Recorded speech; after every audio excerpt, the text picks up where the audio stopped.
अशी कापूस वेचणीला सुरुवात झाली तर वातावरण बदलामुळे कपाशीचं पीक धोक्यात आलंय.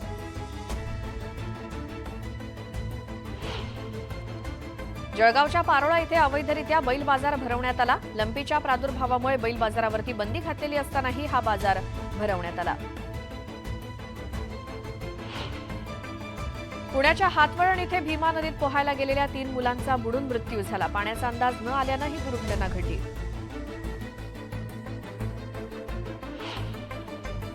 मुंबईतून मान्सून माघारी फिरल्यानंतर हवेची गुणवत्ता खालावल्याचं समोर आलं. मुंबईतील हवेची गुणवत्ता चांगल्या श्रेणीतून मध्यम श्रेणीपर्यंत घसरली आहे. सांगोला तालुक्यातील डोंगर पाचेगाव इथे कालवा फुटून लाखो लिटर पाणी वाया गेलं. यावेळी परिसरातील शेतातून पाणी वाहून गेल्यानं शेतकऱ्यांचं मोठं नुकसान झालंय.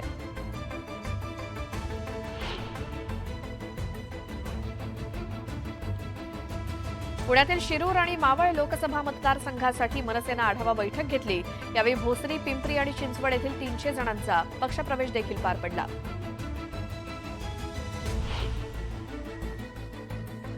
बुलढाण्याच्या चिखली ते बुलढाणा रोडवरती मांडूळ जातीचा बिनविषारी साप आढळला. सर्पमित्रांनी या सापाला नैसर्गिक अधिवासात सोडलं असून या सापाची किंमत 10 ते 50 लाखांपर्यंत असल्याचं बोललं जात आहे. नाशिकच्या मनमाड लासलगाव बाजार समितीत बाजरीला चांगला भाव मिळतोय. बाजार समितीत सध्या बाजरीची प्रति क्विंटल सरासरी 2230 रुपये दरानं विक्री होतीये.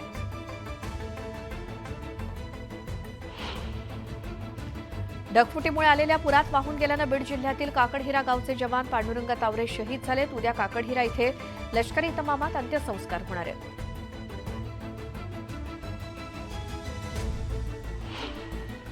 जळगाव भुसावळ दरम्यान नशिराबाद टोलनाक्यावरती फास्टॅग स्कॅन न झाल्यानं एसटी बसचा 1.5 तास खोळंबा झाला.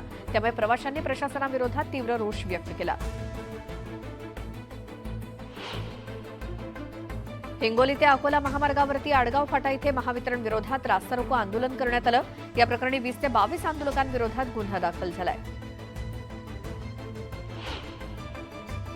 अहमदनगरमध्ये नाल्यावरील बांधकामामुळे नागरिक आक्रमक झालेत. या बांधकामासाठी बांधकाम परवाने देणाऱ्या अधिकाऱ्यांवर कारवाई करण्याची मागणी नागरिकांनी केली.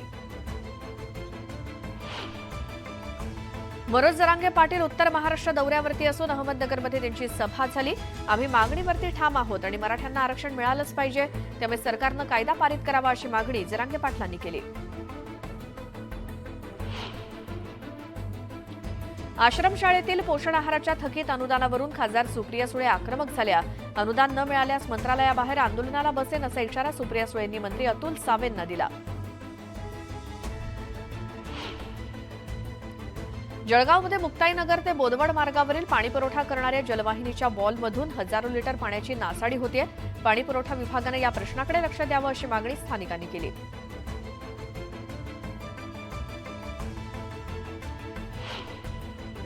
पालघरच्या जवाहर नवोदय विद्यालयात रॅगिंगचा प्रकार उघडकीस आला. 11वीच्या विद्यार्थ्यांकडून 10वीच्या 35 विद्यार्थ्यांना मारहाण झाली. एका विद्यार्थ्याच्या कानाच्या पडद्याला इजा झाल्यानं हा प्रकार समोर आला. मुंबईच्या पवई परिसरात भटक्या कुत्र्यांनी धुमाकूळ घातला. 5 भटक्या कुत्र्यांनी एका पोस्टमनवरती हल्ला केला असून या जखमी पोस्टमनवर रुग्णालयात उपचार सुरू आहे.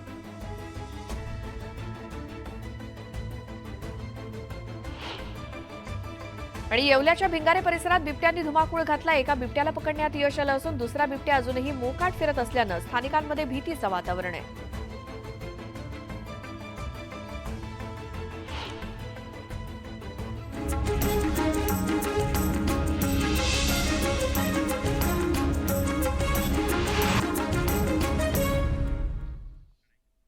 नमस्कार, मी श्वेता. तुम्ही पाहताय न्यूज 18 लोकमत. बुलेटिनमध्ये तुमचं स्वागत. महाराष्ट्र अनलिमिटेडमध्ये आपल्याला सविस्तर बातम्या पाहायच्या आहेत, मात्र त्याआधी हेडलाईन्स. हेडलाइंस प्रायोजक राजयोग पेंट्स, खुशियां आपकी, रंग हमारे. महाराष्ट्रात रस्त्यांची दुरवस्था असताना टोल वसुली का? टोलमुक्त महाराष्ट्र कधी होणार? राज ठाकरेंचा संतप्त सवाल.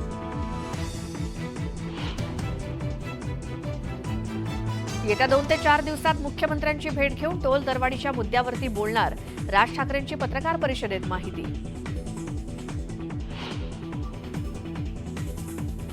आदित्य ठाकरे उद्या नांदेड दौऱ्यावर. नांदेड आणि छत्रपती संभाजीनगरमधील शासकीय रुग्णालयांना देणार भेट.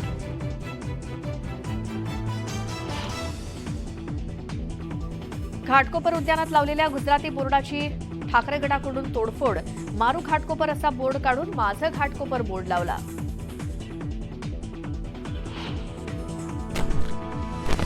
नांदेड जिल्ह्यातील 5 बाजार समितीच्या निवडणुकीची मतमोजणी सुरू. नेते मंडळींची प्रतिष्ठापनाला.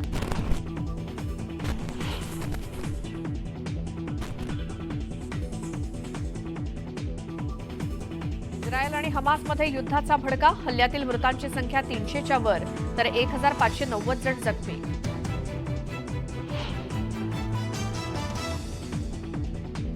इस्रायल आणि हमासमधील संघर्षात अमेरिकेचं इस्रायलला समर्थन. अमेरिका इस्रायलला सर्वतोपरी मदत करणार. जो बायडन यांची घोषणा.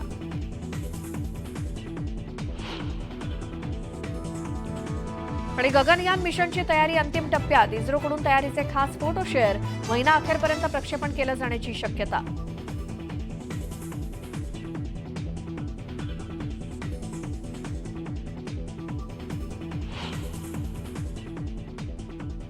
महाराष्ट्र अनलिमिटेडच्या सुरुवातीला मोठी बातमी आहे. टोल दरवाढ रद्द करण्याच्या मागणीसाठी गेल्या 3 दिवसांपासून मनसेचे मुलुंड टोल नाक्याजवळ उपोषण सुरू होतं. या उपोषणात मनसेचे नेते अविनाश जाधव यांच्यासह मनसेचे काही इतर पदाधिकारी सहभागी झाले होते. आणि या उपोषणकर्त्यांची आज मनसे अध्यक्ष राज ठाकरेंनी भेट घेऊन त्यांच्याशी संवाद साधला आणि त्यांना उपोषण मागे घेण्यास सांगितलं. यावेळी त्यांनी टोल दरवाढीवरून संतापही व्यक्त केला.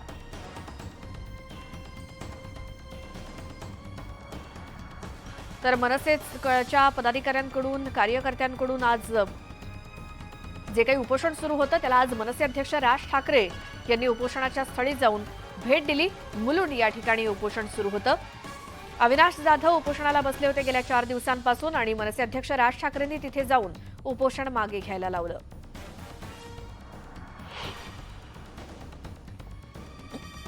त्याच वेळेला तुम्हाला आठवत असेल तर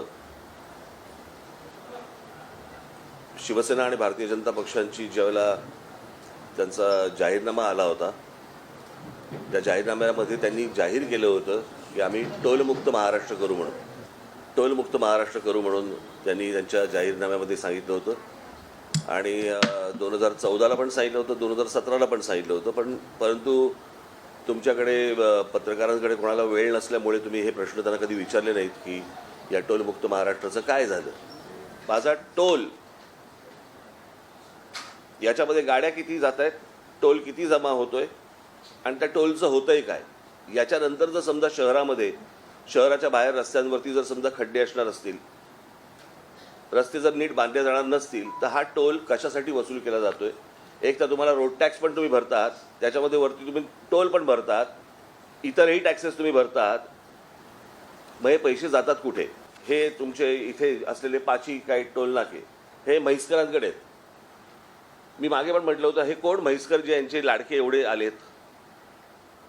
आणि या टोलच्या विरोधामध्ये मला असं वाटतं, मी जर चुकत नसीन तर एकनाथ शिंदे यांनी पण ॲफिडेव्हिट केलं होतं ना, पिटिशन केलं होतं, बरोबर आहे.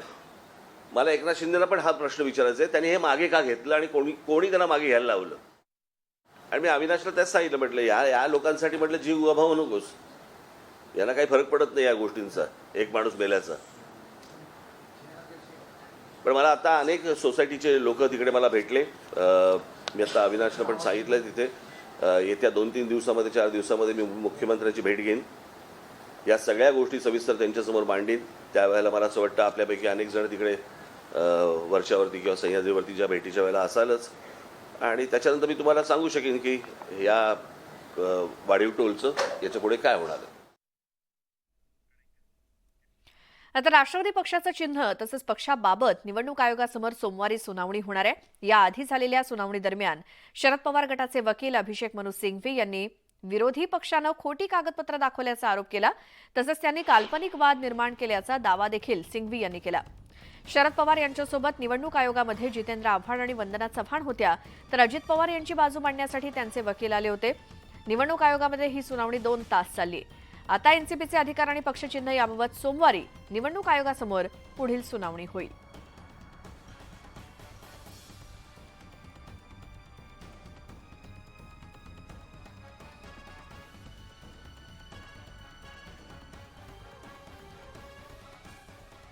शरद पवार हे आपल्या मर्जीनुसार पक्ष चालवत असल्याचा दावा अजित पवार गटाकडून निवडणूक आयोगासमोर करण्यात आला. मात्र तो युक्तिवाद शरद पवार गटाच्या चांगला जिव्हारी लागलाय. त्यामुळे आता नवा राजकीय वाद उफाळून आलाय.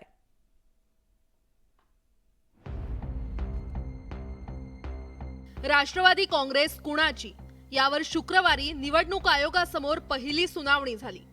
शरद पवार आणि अजित पवार गटाकडून आयोगासमोर जोरदार युक्तिवाद करण्यात आला. अजित पवार गटाकडून बाजू मांडताना पक्षात लोकशाही नसल्याचा दावा करण्यात आला होता. तसंच शरद पवार हे आपल्या मर्जीनुसार पक्ष चालवत असल्याचा युक्तिवाद देखील अजित पवार गटाकडून करण्यात आला. अजित पवार गटाच्या वकिलांनी केलेल्या त्या युक्तिवादावर शरद पवार गटाचे वकील अभिषेक मनु सिंघवी यांनी जोरदार आक्षेप घेतला होता. मात्र आयोगानं त्यांचा आक्षेप फेटाळून लावला होता. पण आता त्यावरून नव्या राजकीय वादाला तोंड फुटलंय. शरद पवार गटानं अजित पवार गटावर टीकास्त्र डागलंय.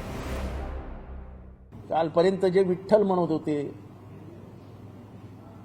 काल आमचे साहेब दैवत आहेत आम्हाला, आम्ही साहेबांच्या विषयात आमच्या मनात काहीच नाहीये असं म्हणणाऱ्यांना मी प्रश्न विचारू इच्छितो की तुम्ही असं कसं म्हणू शकलात की साहेब हुकुमशाह आहेत, साहेब लोकशाही न मानणारे आहेत. हे तुमचे वकील कसे काय म्हणू शकले? शरद पवारांविषयी अजित पवार गटानं निवडणूक आयोगासमोर केलेला दावा शरद पवार गटाच्या चांगलाच जिव्हारी लागलाय. कारण अजित पवार गटानं थेट शरद पवारांच्या कार्यपद्धतीवर सवाल उपस्थित केलाय. तर इकडे अजित पवार गटानं शरद पवारांनी निवडणूक आयोगासमोर सुनावणीला लावलेल्या हजेरीवर टीका केली. मी काय कोर्ट कचेरी करणार नाही, पण आता कालपासून मी बघतोय आपण सगळे स्वतः पवार साहेबच तिकडे त्या इलेक्शन कमिशनच्या ऑफिसमध्ये गेले आणि बाहेर ते सांगतात ठीक आहे. राष्ट्रवादी काँग्रेसमधील फुटीनंतर आता पक्षावरील वर्चस्वाची लढाई सुरू झाली आहे. दोन्ही बाजूनं आपलाच खरा राष्ट्रवादी काँग्रेस पक्ष असल्याचा दावा करण्यात आलाय. शुक्रवारी निवडणूक आयोगासमोर दोन्ही बाजूनं दावे प्रतिदावे करण्यात आले. त्यामुळे आगामी काळात एकमेकांवरील शाब्दिक हल्ले वाढत जाण्याची शक्यता नाकारता येत नाही. Bureau report, news 18 Lokmat.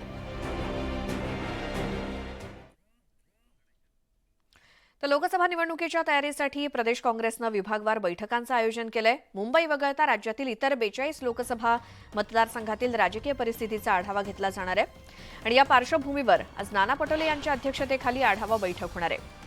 Maharashtra प्रदेश काँग्रेस कमिटीचे अध्यक्ष नाना पटोले यांच्या उपस्थितीत ही बैठक होते. आणि या बैठकीला सुशीलकुमार शिंदे, पृथ्वीराज चव्हाण, प्रणिती शिंदे, सतेज पाटील, विश्वजित कदम हजेरी लावणार आहेत.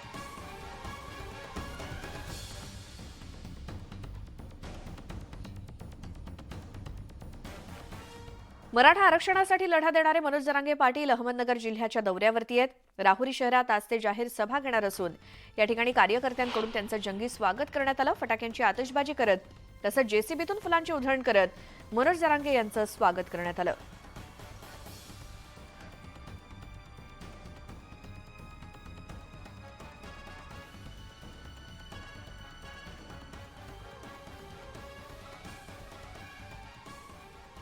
नांदेड जिल्ह्यातील 5 बाजार समितीच्या निवडणुकीची मतमोजणी सुरू झाली आहे. यात नेते मंडळींची प्रतिष्ठा पणाला लागली आणि लोहा बाजार समितीसाठी खासदार प्रताप पाटील चिखलीकर आणि श्यामसुंदर शिंदे यांचं पॅनल आमने-सामने. तर मुखेडमध्ये भाजप आमदार तुषार राठोड, बिलोलीमध्ये बाजार समितीच्या निवडणुकीत काँग्रेसचे आमदार जितेश अंतापूरकर आणि उमरी बाजार समितीच्या निवडणुकीत भाजप आमदार राजेश पवार यांची प्रतिष्ठा पणाला लागली आहे. तर माहूर बाजार समितीत भाजप आमदार भीमराव केराम आणि राष्ट्रवादीचे माजी आमदार प्रदीप नाईक या दोघांचं पॅनल आमने-सामने. या निवडणुकीसाठी काही वेळात निकाल येणं अपेक्षित आहे.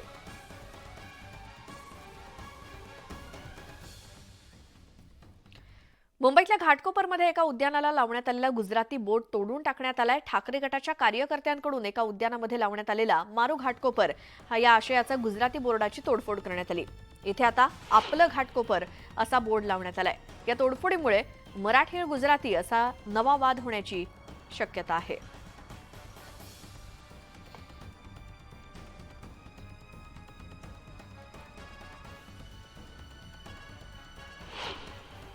आपल्यासोबत बोलण्यासाठी आहेत स्थानिक भाजपचे आमदार पराग शहा.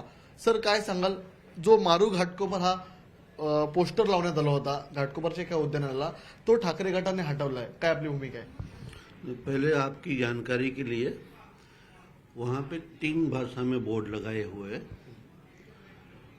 मराठी में लिखा हुआ है माझा घाटकोपर, बाजू में इंग्लिश में लिखा हुआ है माय घाटकोपर, और दूसरी बाजू लिखा हुआ है मारू घाटकोपर.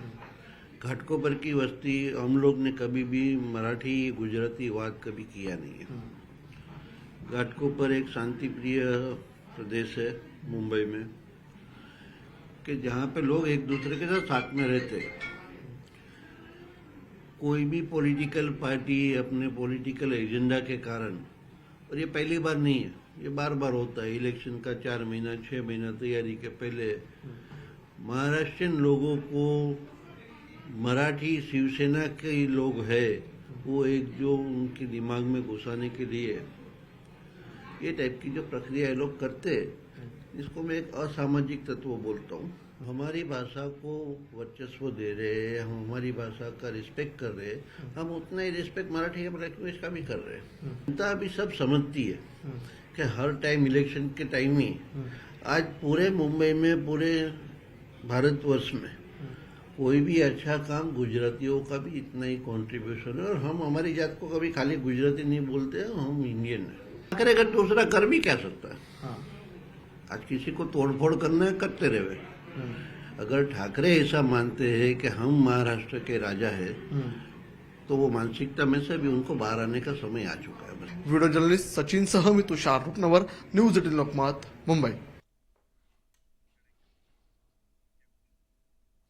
आणि आता पुढच्या बातमीकडे वळतोय, ते म्हणजे पुण्यातल्या ससून हॉस्पिटलमध्ये उपचार घेत असलेला ही बातमी आपण पाहणार आहोतच. मात्र सांगोल्यातली एक बातमी पाहूया. सांगोला तालुक्यातील डोंगर पाचेगाव इथे कालवा फुटून लाखो लिटर पाणी वाया गेले आणि कवठे महाकाळकडे जाणारा टेंभू उपसा जलसिंचन योजनेचा कालवा फुटला आणि यावेळी परिसरातील शेतातून पाणी वाहून गेल्यानं शेतकऱ्यांचं मोठं नुकसान झालंय.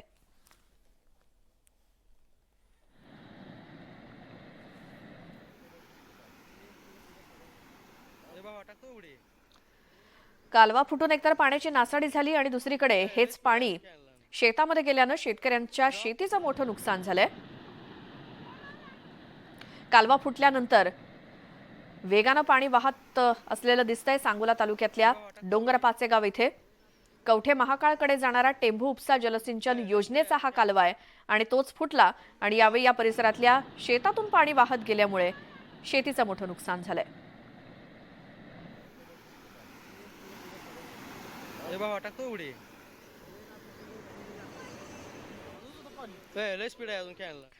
वर्धा जिल्ह्यामध्ये सोयाबीन पिकावरती येलो मोझॅक आणि खोड माशीसह बुरशीजन्य रोगानं आक्रमण केले आणि या रोगामुळे शेकडो हेक्टरवरील सोयाबीन पीक संकटात सापडलं असून शेतकऱ्यांच्या हातातोंडाशी आलेला घास हिरावला गेलाय. अशातच कारंजा तालुक्याच्या वाघोडा इथल्या हेमराज खवशी या शेतकऱ्यानं सोयाबीनच्या शेतात ट्रॅक्टर फिरवत पीक नष्ट केलं.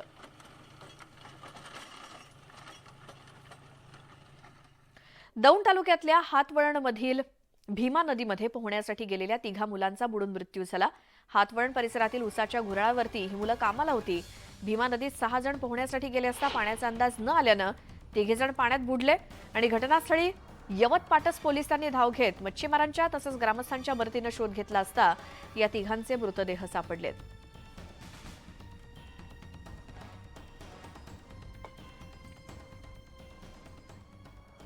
या बातमीचा इथे वेळ झाली एका छोट्याशा ब्रेकची. पाहत राहा महाराष्ट्र अनलिमिटेड.